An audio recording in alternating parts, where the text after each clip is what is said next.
Gênesis capítulo 19, verso 30 ao verso 38. A palavra do Senhor nosso Deus nos diz assim: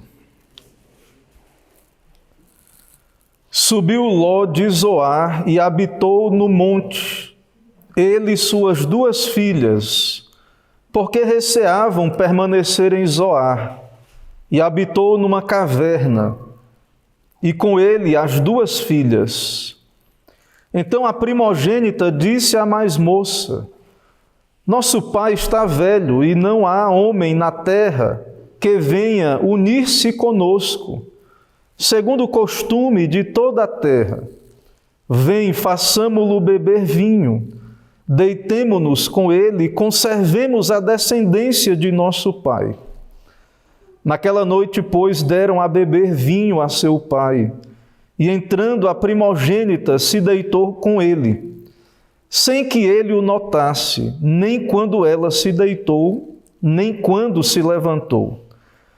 No dia seguinte, disse a primogênita mais nova: Deitei-me ontem à noite com meu pai. Demo-lhes beber vinho também esta noite. Entra e deita-te com ele, para que preservemos a descendência de nosso pai. De novo, pois, deram aquela noite a beber vinho a seu pai. E entrando a mais nova, se deitou com ele, sem que ele o notasse, nem quando ela se deitou, nem quando se levantou. E assim as duas filhas de Ló conceberam do próprio pai. A primogênita deu à luz um filho e lhe chamou Moabe. É o pai dos moabitas até ao dia de hoje. A mais nova também deu à luz um filho e lhe chamou Ben-Ami. É o pai dos filhos de Amon até ao dia de hoje. Vamos orar, irmãos. Senhor Deus e Pai bendito, Deus Santo, te adoramos aqui, reunidos em Teu nome. Nesse momento pedimos, ilumina nossa mente e coração. Fala conosco, ó Deus, pela Tua santa palavra, e seja exaltado e glorificado o Teu nome, ó Pai. Nos abençoa por Tua bondade, também nos dá olhar para Cristo pela Tua palavra, saber que o Senhor reina e que Teus planos sempre se cumprem na história, especialmente o plano de enviar o Redentor para nos salvar. É no nome de Jesus que oramos e agradecemos. Amém. Amém. Meus irmãos, o mundanismo não é um problema apenas dos nossos dias. O mundanismo não é um problema apenas do mundo contemporâneo. Crentes de todas as épocas foram chamados a mortificar o pecado. E nós, então, observamos nas Escrituras em geral que Deus fala ao seu povo do pacto para que seja santo como Ele é santo. Ou seja, não apenas no Novo Testamento Deus falou com Abraão: anda na minha presença e ser perfeito. Então os crentes são chamados a não amar o mundo, as coisas que há no mundo. Claro que isso no Novo Testamento irei demonstrar para os irmãos passagens mais específicas. Mas a ideia de santidade, de que Deus é santo, tudo isso é comum à igreja de todas as épocas. Hoje, quando olhamos para os jornais, as notícias, nós vemos notícias de crimes, do mundanismo, do secularismo, do pecado. Vemos então crimes dos filhos, e muitas vezes isso é noticiado, as maldades, e pai se levantando contra filho e filho contra pai. Mas a verdade, irmãos, é que há uma apostasia do Senhor em curso, e isso especialmente sabemos no nosso tempo, e esta geração está colhendo então aquilo que tem semeado, o abandono de Deus, o mundanismo, o secularismo, a negligência de Deus. Em nosso texto, nós temos aqui o modo triste como surgiu dois povos vizinhos de Israel, aparentados a Israel, os moabitas e os amonitas, povos que tinham uma relação com o povo da aliança, eram aparentados com o povo da aliança, mas têm uma triste história de origem. Devido ao que observamos aqui, Ló, um patriarca junto com Abraão, um crente, mas que de fato deixou o mundanismo entrar no seu coração, se apartou da companhia do representante pactual Abraão e tomou uma série de decisões ruins na sua caminhada. Podemos ver, as Escrituras revelam então esse caminho de Ló. Vários eventos ruins e tendo a consequência que a partir de Ló surgiu essas duas nações pagãs, os moabitas, os amonitas, e o triste é que de fato são filhos de alguém que tinha relação com a aliança, Ló, e de fato então é algo terrível o que vemos aqui em nosso texto, como o pecado então causou todos esses males que estamos aqui considerando. Então, o mundanismo, ele floresce em corações negligentes e produz frutos amargos. Nós estamos aqui num texto narrativo, descrevendo a vida de Ló, e observando a vida de Ló, nós vemos esse fato trágico do surgimento da sua descendência.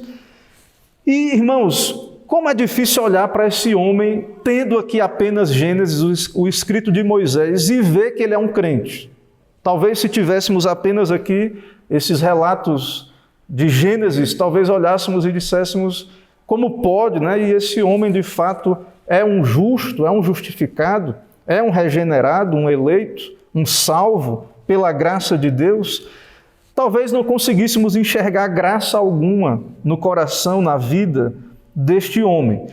Mas por mais que isso possa parecer difícil, de fato, irmãos, é muito claro na palavra de Deus e nós sabemos que este é um homem justificado diante de Deus.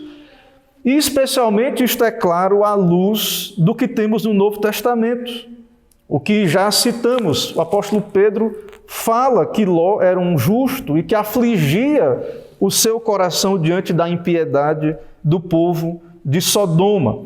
Então, uma obra da santificação foi iniciada no coração desse homem. Ele vivia entre ímpios, mas ele viveu muito aquém do que ele poderia ter vivido.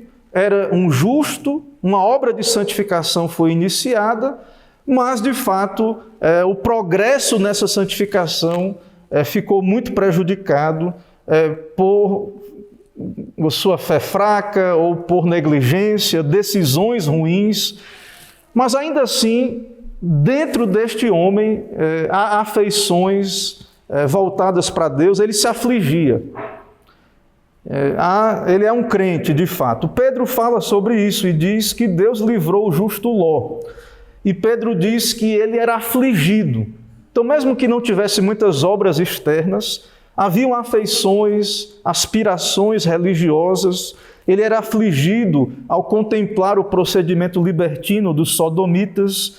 E o texto diz que ele atormentava a sua alma, subia diante de Deus, a partir do coração deste homem, aflição, tormento.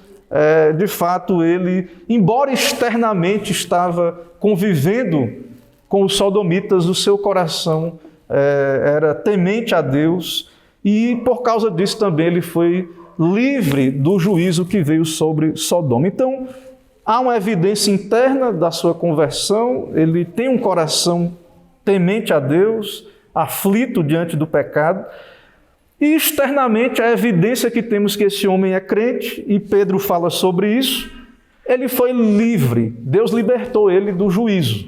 Então isso é um tipo também da salvação, ele foi livre, Deus o preservou. Então essa é uma evidência para nós externa de que ele é um crente, um salvo, Deus o preservou.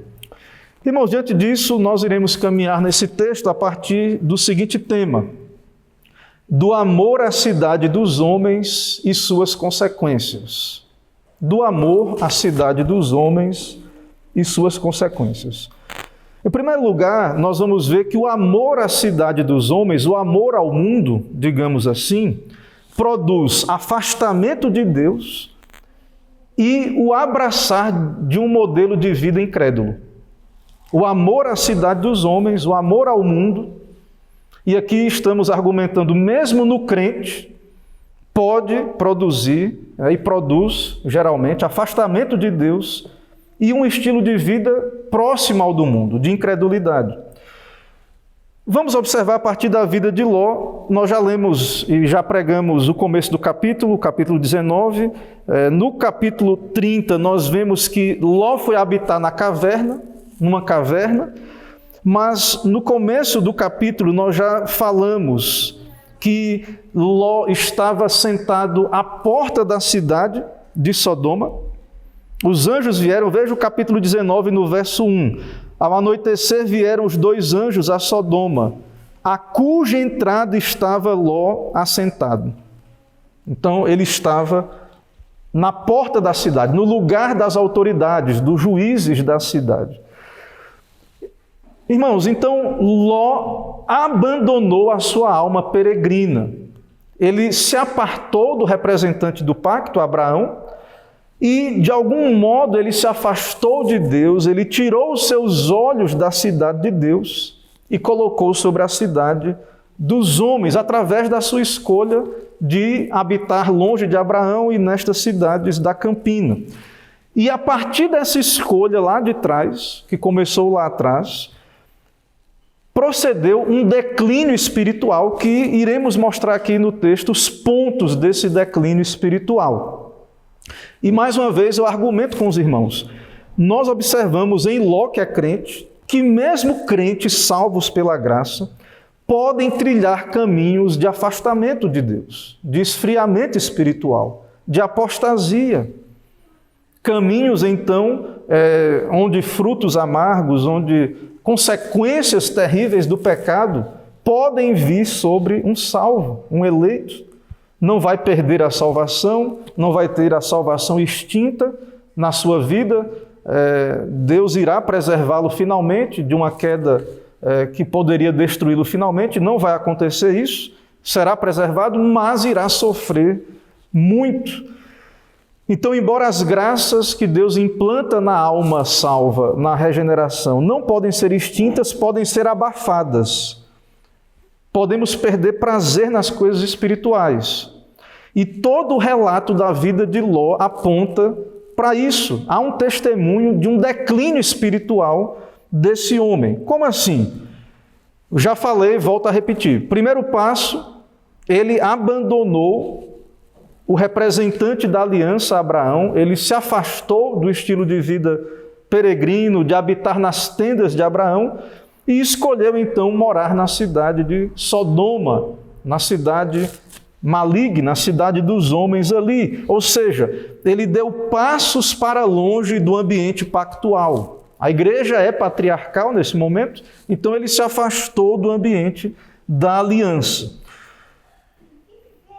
Também nós vemos o tipo de envolvimento de Ló com a cidade de Sodoma. Ele é juiz da cidade, ele está sentado à porta da cidade, então possivelmente ele se envolveu mais do que seria útil para ele e para a sua família com o estilo de vida desses incrédulos. Então, mesmo que ele tinha esse conflito interno no coração, mas ele se envolveu com a vida ímpia ali da cidade. Também observamos no capítulo 19, na cena em que os anjos vão ali e ele, oferece hospitalidade aos anjos, mas os sodomitas cercam a casa, eles apertam com Ló para que entreguem os anjos, para que eles abusassem dos anjos, e nós vemos como Ló meteu os pés pelas mãos, oferecendo as suas filhas para os sodomitas. Ló foi colocado diante de um conflito moral. Ele tinha que exercer hospitalidade, sim, com aqueles viajantes, e agora os seus concidadãos daquela cidade de Sodoma exigem dele algo que é terrível, e ele faz asneiras, né, como dizem aqui em Portugal, faz asneiras, mete os pés pelas mãos. Ele oferece suas filhas virgens para serem abusadas pelos sodomitas, para tentar cumprir o seu dever de hospitalidade. Então, veja que, de fato, há problemas aí, né? Ló, ele toma decisões péssimas, mesmo sendo alguém que conhece a aliança, o pacto de Deus. Então, nós vimos aí no texto, e isso está ali, a partir do verso 4, 5, e no verso 8 especialmente, ele diz: tenho 2 filhas virgens, eu vou-las trarei, tratai-a como vos parecer. É algo terrível, de fato, que está aí relatado sobre esse homem. Também nós vemos, irmãos, o declínio de Ló e, por consequência, da sua família, na sua esposa, que olhou para trás e era, então, uma mulher ímpia e recebeu o juízo de Deus com os sodomitas, virou uma estátua de sal.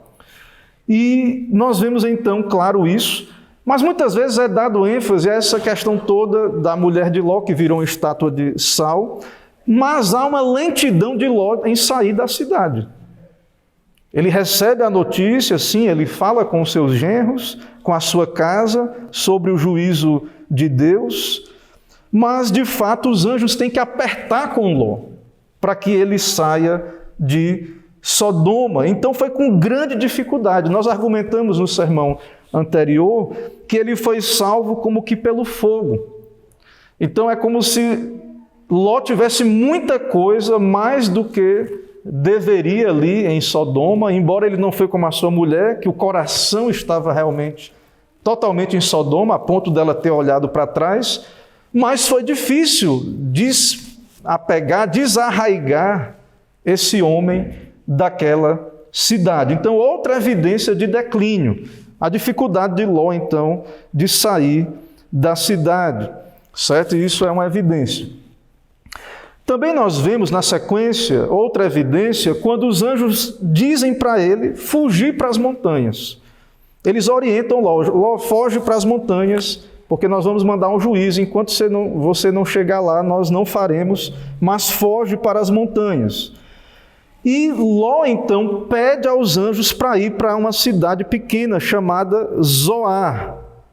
Ele estava com medo de ir para a montanha a princípio, mas ele escolhe ir para a cidade, que é uma das cidades da Campina, uma pequena Sodoma, uma cidade de Zoar, que é uma situação perigosa também, porque Deus iria destruir não apenas Sodoma e Gomorra, mas a impiedade ali naquele contexto era uma impiedade comum às outras cidades. Então veja que ele tem dificuldade, Ló resiste à orientação dos anjos. E apenas vemos aí no verso 30, no verso de número 30, que lá na frente, que é o nosso texto, ele vai para as montanhas finalmente, ele vai habitar na caverna, que é a seção que estamos considerando nessa manhã. Então primeiro ele vai para Zoar, para uma cidade chamada Zoar, e depois ele decide ir para as montanhas. Mas quando e como isso acontece? Depois do juízo. Talvez agora com medo, tendo contemplado o juízo terrível que veio sobre Sodoma e Gomorra, a repercussão do que Deus fez. Então, possivelmente, ele decidiu ir para as montanhas por medo. Finalmente, ele ficou aterrorizado e ele, então, vai finalmente morar nas cavernas, que é o que vemos a partir do verso 30. Certo? Então, tudo isso nós vemos aí do declínio espiritual desse homem por ter o seu coração neste mundo, na cidade dos homens. Então, um homem que não anda por fé, há muitas evidências, então, de atitudes carnais, uma fé fraca, não obedece à ordem de Deus de pronto, mas é lento em obedecer à palavra de Deus. E ele vai, então, finalmente nós chegamos aí na seção especialmente a partir do verso 30, em que nós vemos esse homem morando em uma caverna no meio de montanhas. E aí vem mais uma pergunta ainda nesse ponto do argumento, que estamos falando do declínio de Ló. Você deve fazer essa pergunta ao texto, e nós devemos fazer aqui essa pergunta. Por que Ló não voltou para morar com Abraão de novo? Por quê? Será que justiça própria, medo, orgulho? Então, não há nada que demonstre que haveria alguma barreira de Ló voltar a morar com seu tio Abraão. Possivelmente seria muito bem recebido, e seria muito melhor do que morar nessa caverna e nessa situação terrível. O fato, irmãos, é que todas as decisões de Ló que temos visto aqui levaram ao seu declínio e a viver na periferia da aliança, digamos assim. E isso com consequências terríveis, tanto para Ló, quanto para a sua casa, a sua família e para os seus descendentes. Então ele foi salvo como que pelo fogo. Sim, é verdade, não perdeu sua salvação, nós não perdemos. Deus não dá e tira a salvação. A salvação é obra de Deus planejada na eternidade. O próprio Deus, a Ele pertence a salvação, ao nosso Deus e Senhor, e Ele irá cumprir e completar a obra que Ele iniciou na alma. Mas vemos como um crente pode viver uma vida miserável, sendo crente, sendo salvo, mas por causa do mundanismo, por causa do amor ao mundo, o secularismo, a falta então de santidade. Quantas disciplinas graves do Senhor sobrevêm então a um filho de Deus que é fraco na fé, negligente. Então, não é essa uma condição, irmãos, que devemos nos conformar a ela. Uma fé fraca, uma vida, então, indigna da nossa vocação, para o qual fomos chamados. Então, da perspectiva da responsabilidade humana, tudo isso que falamos de Ló são coisas humanamente evitáveis. Dava para evitar. Mas Ló esbarrou na sua ignorância, na sua fraqueza de fé. Então, definitivamente, vemos que ele era um crente fraco, ignorante, e que ser um crente fraco não é uma coisa neutra. Ser um crente fraco não é uma coisa neutra. Tem consequências para a sua vida aqui, para a sua família, para os que estão ao redor. E é isso que nós veremos no próximo ponto, né? O amor ao mundo, ou do amor à cidade dos homens, traz consequências para os descendentes diretos. Viver uma vida, então, cristã, de qualquer jeito, sem se preocupar com a santificação, com o uso dos meios de graça, crescer na fé, isso não é neutro, não é uma coisa assim que, se eu não quiser ter uma vida tão zelosa, não dá em nada, e eu que vou ter menos galardão e pronto. Não é isso, irmãos. Não é neutro, isso tem consequências. Então, nós vimos o primeiro ponto do declínio de Ló, que está especialmente retratado ou resumido aí no verso 30, que finalmente ele acabou morando nessa caverna, nessa situação ruim. E do verso 31 ao verso 36, nós vemos as filhas de Ló em ação, repercutindo então no seu coração esse mundanismo de Sodoma. Então, consequências diretas para a sua família, do verso 31 a 36. Temos aí a resolução que parte da primogênita, da filha mais velha. Nosso pai está velho, não há homem, e ela então, com o argumento de manter a descendência do seu pai, ou conservar o nome do seu pai, uma suposta honra ao seu pai, ela propõe à irmã mais nova ter filhos do seu próprio pai, cometer um pecado hediondo, terrível, o pecado do incesto. Então veja que consequência terrível dentro da família da aliança. E, irmãos, volto a dizer, Ló vive na periferia da aliança. Ele é do pacto, mas ele vive ali meio que na periferia. E nós não devemos esquecer da estrutura pactual, que inclui bênçãos da obediência e maldições da desobediência. E volto a dizer no ponto do argumento, os primeiros afetados serão os filhos do pacto. A falta de piedade não é algo neutro e vai afetar a sua casa, a sua família. Os primeiros serão os da sua casa. Nós vimos a mulher de Ló e aqui vemos a mentalidade, a maneira que pensa, age e reage das filhas de Ló. Então não é neutro. Se você diz assim, essa coisa de uma vida espiritual, piedade, esse zelo, isso vai ter consequências se você ignorar a santificação que a Bíblia nos orienta a buscar e consequências para a sua família, frutos amargos. Então, os primeiros afetados foi a casa de Ló, foram os da casa de Ló, os primeiros. Ou seja, há uma continuidade aqui nas filhas de Ló do padrão mundano de seu pai. O mundanismo foi visto na esposa, que olhou para trás, e agora também, diante de um dilema moral, o mundanismo é visto no coração das filhas, a incredulidade. Então, de fato, há um dilema moral, até talvez aí uma perspectiva das filhas ao nome do nosso pai. Veja que o argumento é: o nosso pai está velho e não há homem na terra que venha unir-se conosco. E aí ela diz no verso 32, façamos-lo beber vinho, deitemo-nos com ele e conservemos a descendência do nosso pai. Essa ideia é de que nosso pai é um nome importante, alguém importante, temos que conservar a descendência, mas a solução foi mundana, carnal, pragmática, ímpia, libertina, como também elas observaram em Sodoma, e como vimos, o pai tentou resolver lá, no problema lá com os anjos, metendo os pés pelas mãos, entregando suas filhas para serem abusadas, e agora nós vemos as filhas de Ló abusando do próprio pai. Embora ele é culpado, então, como temos visto, desse declínio espiritual da sua casa, ele é culpado diretamente da embriaguez que vemos aqui no texto, ele então é embriagado ali pelas suas filhas, e nós vemos então, claro, que ele é culpado e ele de fato também é vítima em certo sentido, mas não inocente, mas é vítima também desse plano.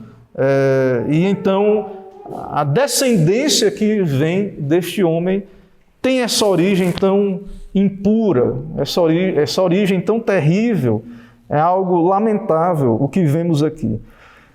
Então veja, irmãos, duas mulheres, filhas da aliança, relacionadas ao pacto, por meio do seu pai, que era crente, e de Abraão. Talvez até, apesar de tudo aqui, não há nada assim dizendo diretamente que eram crentes, mas possivelmente até, apesar de que é difícil para nós enxergarmos isso, vendo o absurdo que é esse pecado do incesto, mas quem sabe até talvez eram crentes.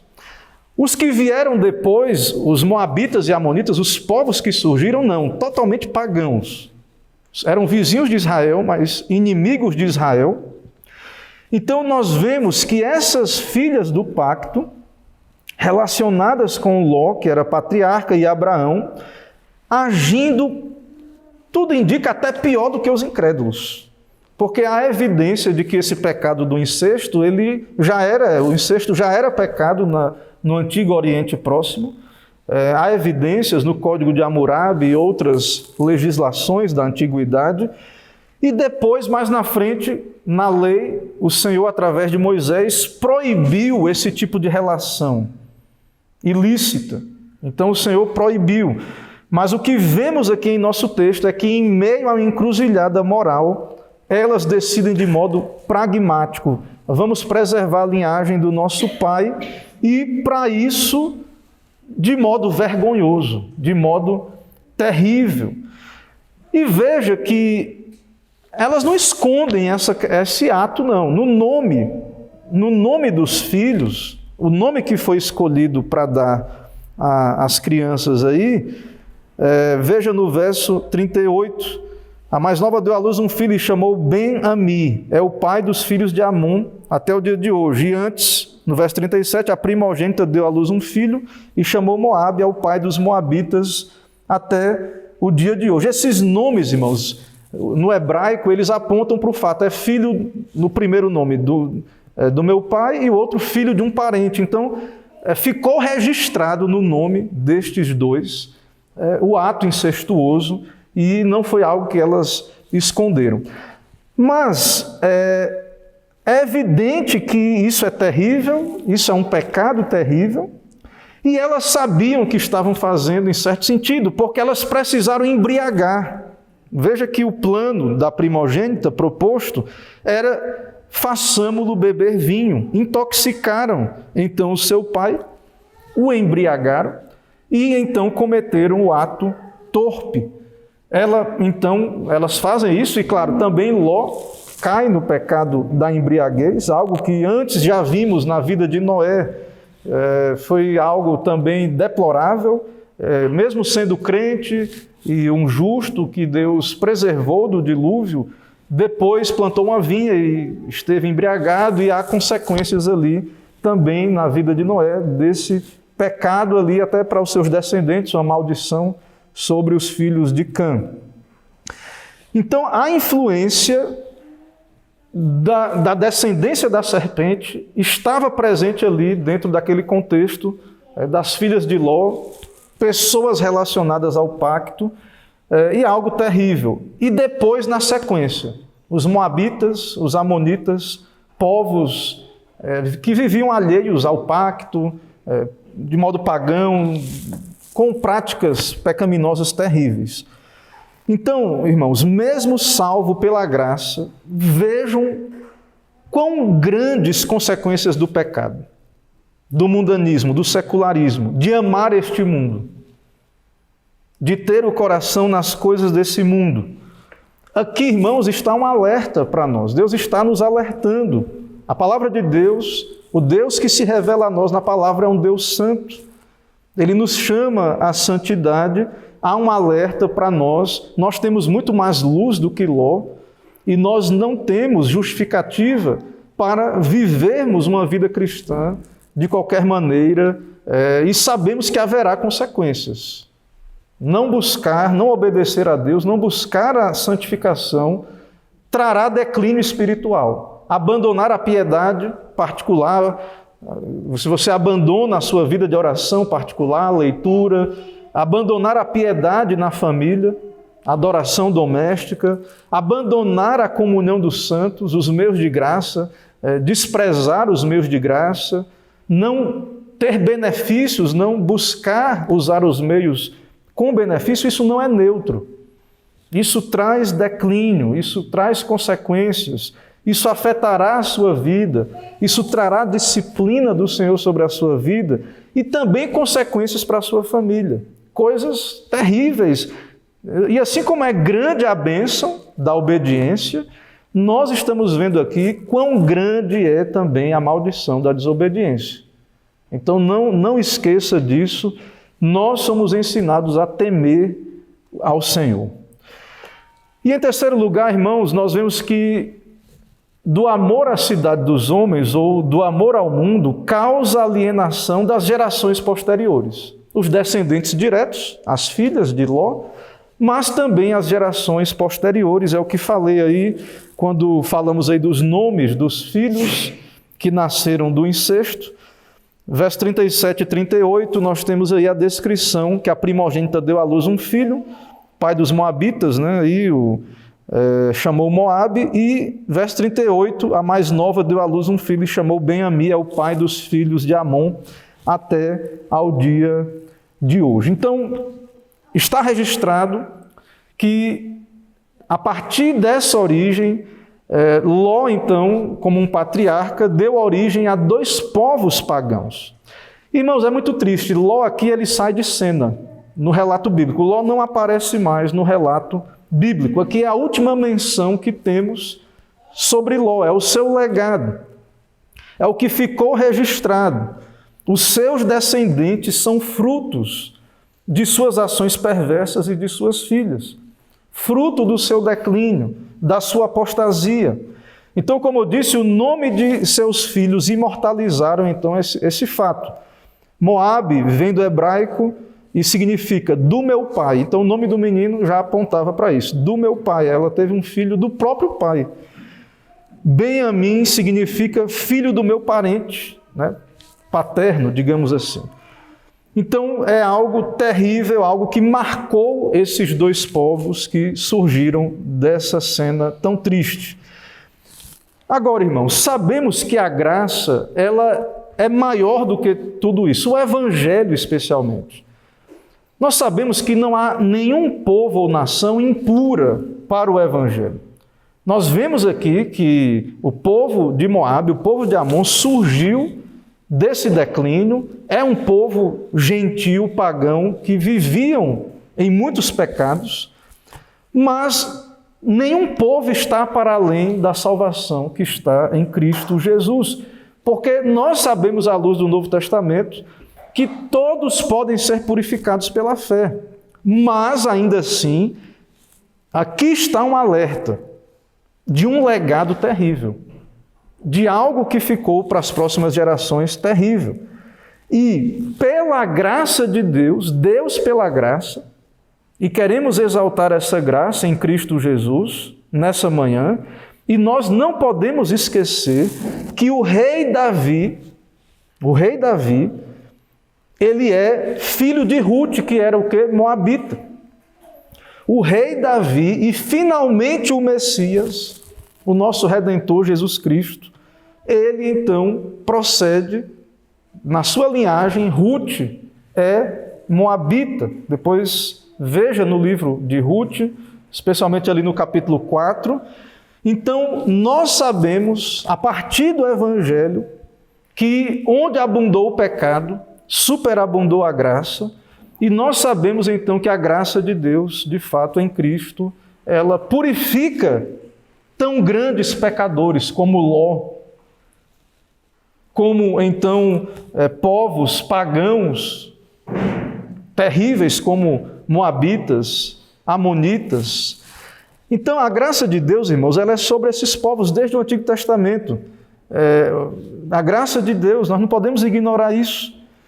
Agora, nós não podemos deixar de perceber que o amor ao mundo produz tanta tragédia e maldade, efeitos internos dentro do coração, destruidores externamente, a longo prazo, e que só Deus pode estancar as consequências do pecado pela graça dele. E aconteceu na vida dos salvos, de Rute, de Davi, de outros que nasceram, filhos de geração pecaminosa e impura, mas que foram purificados pela fé e pela graça de Deus.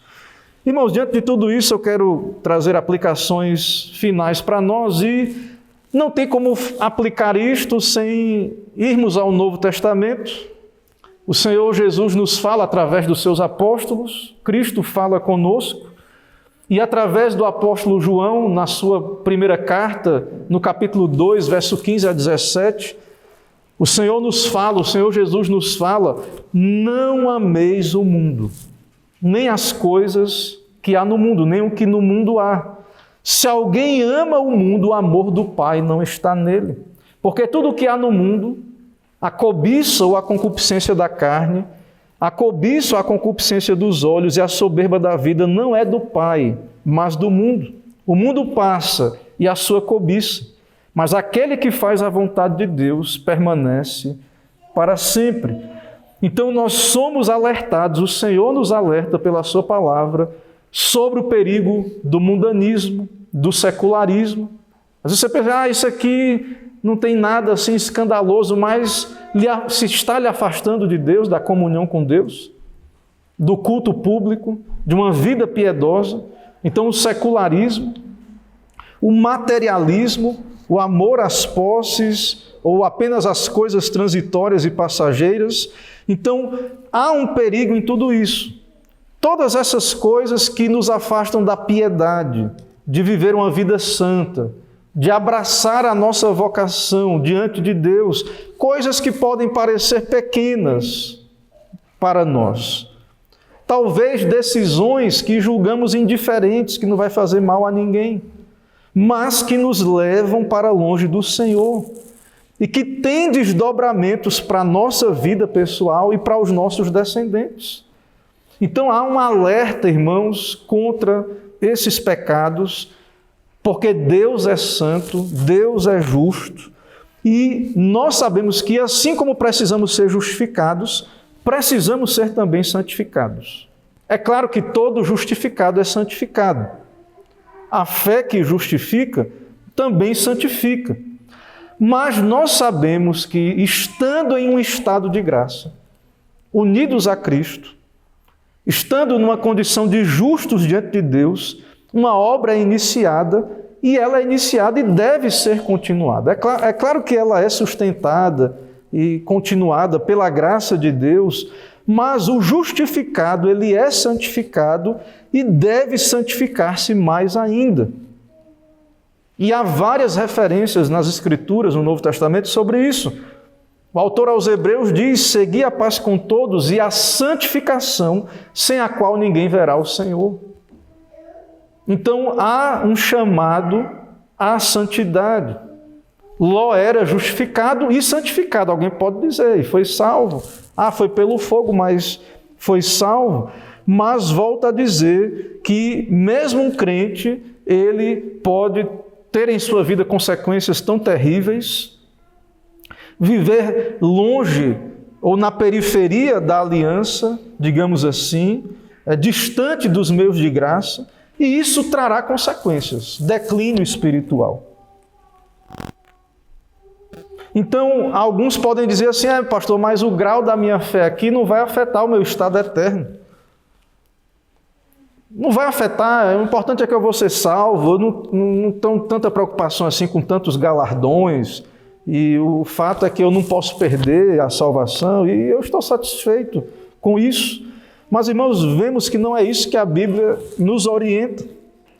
E nós somos muito mais responsáveis hoje do que Ló, temos muito mais luz do que Ló, muito menos desculpas para viver de modo ignorante e ímpio. Qual é a desculpa que nós vamos dar por um cristianismo ignorante ou ímpio, ou sem uma vida de santidade ou piedade, se os outros têm uma piedade equivocada, heresias?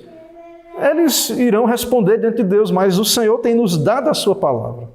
Nós temos ouvido a pregação, o Senhor tem nos dado instrução, doutrina. O Senhor tem tratado conosco, o Senhor nos disciplina pessoalmente. Então não há motivo, irmãos, para nós não vamos ter desculpas. E estaremos então incorrendo no desprazer de Deus e atraindo a disciplina de Deus sobre nós, se vivermos de modo ignorante, relaxado, formos crentes fracos de modo deliberado.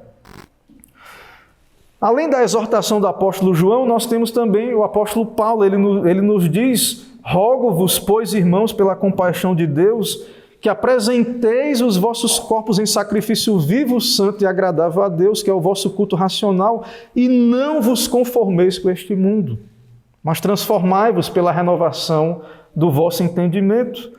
Então, há várias exortações nas Escrituras.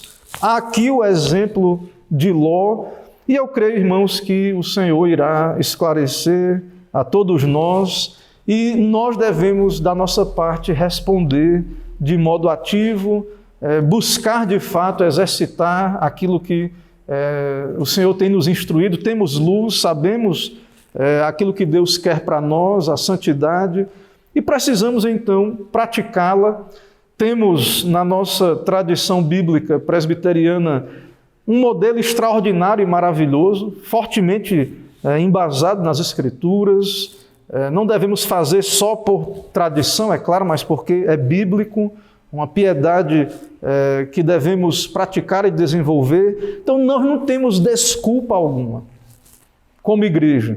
Se olharmos para a igreja do nosso dia, e devemos olhar em primeiro lugar para nós e para a nossa igreja local, e vemos negligência na vida devocional particular, nas famílias, com relação ao dia do Senhor, temos que parar para perguntar e se cada um de nós, claro que os ministros têm sua responsabilidade, mas os crentes têm uma responsabilidade, e se você não está tendo benefícios, domingo após domingo, da pregação, dos meios de graça, você deve meditar, considerar e refletir nisso, e lembre-se, sob a pena de sofrer consequências terríveis, de trazer grave prejuízo à sua casa. E eu sei que nenhum de nós quer isto, irmãos. Nenhum de nós quer isto que vemos aqui, ou viver debaixo da disciplina do Senhor. Nós queremos ter uma vida mais plena das graças, da alegria, da paz, das virtudes do Senhor. Então eu convido a todos nós, aos irmãos, a nós aqui, a estarmos atentos a isso e buscarmos desenvolver a nossa salvação com temor e tremor. Que o Senhor nos ajude, que o Senhor tenha misericórdia de nós e nos abençoe.